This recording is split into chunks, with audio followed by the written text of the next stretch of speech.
How can schools create lasting partnerships with families to support student achievement? How are districts bridging the gap between school and home? And how do we ensure every family feels heard, valued, and empowered? We'll answer those questions and more coming up on this episode of OSBA's Leading the Way podcast. And thanks to our sponsor, Pappas and Associates, shaping policy with integrity. Hey everyone, it's OSBA Senior Communication Manager Scott Gerfen. Before we get started, I want to make sure you're registered for the upcoming OSBA Capital Conference and Trade Show. It's November 10th through the 12th at the Greater Columbus Convention Center. Not sure why you should be there? Well, you want to check out our conference website, conference.ohioschoolboards.org. You'll see why this is Ohio's premier education event for school board members, administrators, and their district leadership teams. Well, my guests today are OSBA CEO Dr. Kathy McFarland and OSBA Senior Student Achievement Consultant, you are a doctor as well, Dr. Kim Miller-Smith. And you might be asking, why are they experts on family engagement? Well, Kathy is a former high school principal and Kim is a former superintendent. So Kim, I want to start with you. One of the things that stands out, we don't use the phrase parent engagement any longer. It's family engagement. And why is that? Right. We have so many different kinds of families now. It doesn't matter if the student and caregiver is biological parent, or if it's a relative who's raising the student. We have lots of different family looks nowadays. And so to be inclusive to all people who are raising a student, we use the term family. We can't reach, if we say we want to reach families, we can't reach them if we don't have them at hello. So if we cut them off at parent or guardian seems so cold, family is more inclusive, because anybody who's raising a child, that becomes a family, no matter if it's biological or just relational. I often use this analogy. If I go to a facility and it says football facility and I'm a swimmer, I don't feel welcome. Right. If I go to a facility and it says athletic facility, I say, oh, I see myself in that. So I think that that is so important. And some people will say, well, that's such a small detail. But it's not. It's not when you're a receiver of that information. You want to feel like they see you. And so that is my point there. So being a former high school principal, you were the principal in the Olentangy local school district here in the suburbs of Columbus. What are some of the strategies that you found most effective for engaging families in their child's education? Yeah, it really goes back to building relationships and building trust, and then that takes time. And one of the things when you build relationships, as Kim mentioned, right out of the gate, how you speak to them, how you interact with your families, making sure that you're communicating in all different ways, right? Through email, sending things home with the kiddos, making sure that you're making announcements or getting information to them all different ways. But it really does come down to building those relationships, building that trust, making sure that they see you, right? See you at events, see that you are at extracurricular activities, as I'm sure Kim can remember. Just really making sure that you are accessible and available, and that you really get that message that I'm here. We are going to work together to make sure that your student is successful. So I would say building those relationships. Right, and building off that trust and collaboration, Kim. What are some of the strategies that school leaders can use to get that trust and collaboration with families? So if you're talking from a classroom perspective or a district perspective, so much of what Kathy said is spot on, and it's the same. It's making yourself available and working alongside families in school activities or in the community, making sure you can have conversations, because when you have those conversations with families, you learn about your families. You learn what they aspire for their students. You learn what their struggles might be. You learn about challenges that might be facing your community. That these are just things that you don't know until you collaborate with other people and learn. And the way you do that is by being accessible. So I think that's a great strategy. I think one of the things also, Scott, is that we have to remember that not everyone had a positive experience in schools. So you may have families that are coming to you that are remembering that they didn't feel welcome when they were a student themselves. And so what a lot of things that we take for granted, like of course they're going to come to this event, or of course they're going to give me feedback, isn't necessarily the truth. So you always have to remember that there are people that have not had a good school experience. So community involvement. Kim, mentioned the community. How can schools effectively engage the broader community? I mean, we're not talking about showing up for the PTO night. Right. Yeah. So there's two differences here, two pieces to take a look at. Family engagement is when the school district, the classroom teacher, when they work with the caregiver, the family member who's responsible for that student, and their sole purpose, their sole reason for partnering is to increase opportunity for that child or student achievement.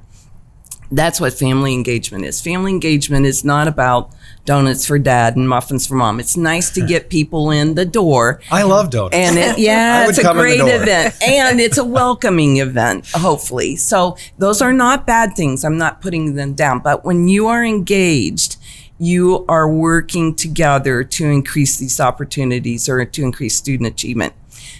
Community engagement, on the other hand, is when a community and a district face challenges or they want to create opportunities and they collaborate together to work to solve a possible problem or a challenge, or they work to create additional activities or opportunities. So there is a difference between both of them. You have partners working to achieve something, but very different. The family is for a student, and community could be any kind of an issue you're facing. So Kathy, what advice do you have for the school leaders who are listening to this podcast? I mean, we have board members, we probably have school leaders as well that listen. The current school leaders on fostering those effective partnerships, so to speak. Yeah, I think you have to realize that some families aren't available during the school day. And so if you're going to provide opportunities for families to engage and to be involved, you have to look at all different types of, and at different times, these opportunities. And making sure that you're not, once again, leaving somebody out because they don't have the availability or it's during their work time. You know, one of the things that when I was an actual middle school principal is we had a career day, and we did it through the focus and the lens of how important communication is, writing and speaking, and no matter what career you're in. And so it was a nice way to invite our parents in to give them, families in, to give them an opportunity to see what we're teaching through the curriculum, but also to apply what they do in their day job and talk to the students about, hey, listen, it's really important that you know how to communicate effectively through your writing and through your speaking. And so I just think that you just really have to look at all different types of ways and different times to invite families in to engage and build those relationships. And also, to add to that, making sure you don't have language barriers. Or accessibility, physical accessibility issues. There are all those kinds of things that need to go into that play as well. Yeah, and that's what I was going to ask you, to bring up the cultural and socioeconomic factors here and how schools do approach family engagement, because there are a lot of diverse communities out there. Right? And that's a great point. When I was in my first year of administration as an assistant high school principal, I put an event on a Wednesday night. I didn't realize that was church night for that community because that was not what we did in my community. Right. So Right. I learned very quickly, because I remember thinking, why isn't anyone here? And they said that's because this is what this community does. So as far as giving advice to educational leaders is know your community and do not assume just because it's done one way here that it's necessarily going to be done the same way here. Or because, going back to your diversity and your cultural question, you also can't assume that because you have a Somali community here that Right. the issues or the challenges or the opportunities are going to be the same there. So it's really important that you get to know, you get to learn your community, just like what Kathy said. One of the things we did at a district level is we had representatives from our various communities in the district. And we would meet quarterly. We called ourselves key communicators, and we'd share concerns or opportunities that were coming up, challenges that we were facing. But it was a way for us to learn about all of these different families, actually, that lived in our community and how we were similar and the kinds of things that we needed to do to meet needs. It's just like what we tell teachers and educators with students. You meet our students where they are, Right. and you provide from there. It's the same with our families. So you really have to get to know them and provide opportunities for them to get, like after hours. Administrators work a lot of after hours anyhow, but those times, I used to have evening hours where families could come in after work because, like Kathy said, they can't get off, come in after work and share, what they were thinking, or if they had a question or something they wanted to propose. That was a way to do it. So it's important to meet people where they are. So this question's for both of you. How do you measure the success, whether these family engagement programs are working? How do you go about doing that? What do you want me to go first? So research shows us that when effective family engagement is in place, you have increased achievement, you have increased graduation, you have higher student satisfaction. Those are all the things for students. This is a good way to think about this. The Ohio Statewide Family Engagement Center, they use the analogy that effective family engagement is like a NASA space launch. You need scientists, mathematicians, and astronauts to take the launch, to make the launch. And so for education, effective family engagement and education, we need our teachers, our families, and our communities. And so we know, the research shows us that teachers, when the engagement is effective in the school, they are more confident, they have higher job satisfaction, and their efficacy is higher, and they are better able to meet students' needs because they understand the families. The students, as I just said, have higher achievement, graduation, satisfaction with school. So that's for them. And then the community, or the families, they have more confidence in the education and in what's happening in schools. They are more apt to participate in that partnership, and they have great conversations with their students about what's happening in school. So all of those benefits that research has shown us could be ways to assess how we're doing in the district. Gives you a starting point anyhow. I mean, how do you follow that up, Doctor? No, you have to have so many different metrics, like Kim pointed out. You take a look at your extracurricular activities. Are students getting involved? How's your discipline in the building? How's your staff satisfaction? There's so many different things that you can take a look at. Do you feel like do parents come into the building? If you have an event, do they attend that event? When you ask for feedback, do they give you feedback? And so I don't think there's just one survey that you send out. I think there's just once again, it's like being in a relationship. There's all different types of things that we take a look at. Are we communicating?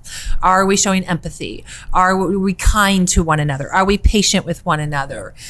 Do we stick together even though we're struggling through something? All of those things can be applied to this. And like Kim said beautifully with the research and stuff. I did want you to talk about, Kim and I talked about this today because one of the things that Kim and I like to talk about is students and staffs. And you had shared with me today this kind of spectrum thing. So will you share that with our audience? Because it really, to me, was like, oh, I really like that visual. And credit goes to the Illinois School Board Association. They created several years back a piece on family and community engagement. But one of the really good pieces that I find in that work is there's a continuum of engagement. Theirs was meant specifically for community engagement, but it applies to family engagement as well. And it starts with communication. You have to communicate, and all those things Kathy said before are so true. So the communication is the lowest end of the spectrum, and you go to the higher end of the spectrum where you're actually collaborating with a partner, you're making shared decisions, you're providing shared resources, you are contributing, maybe not necessarily equally, but you are working together in that partnership. So there's quite the spectrum.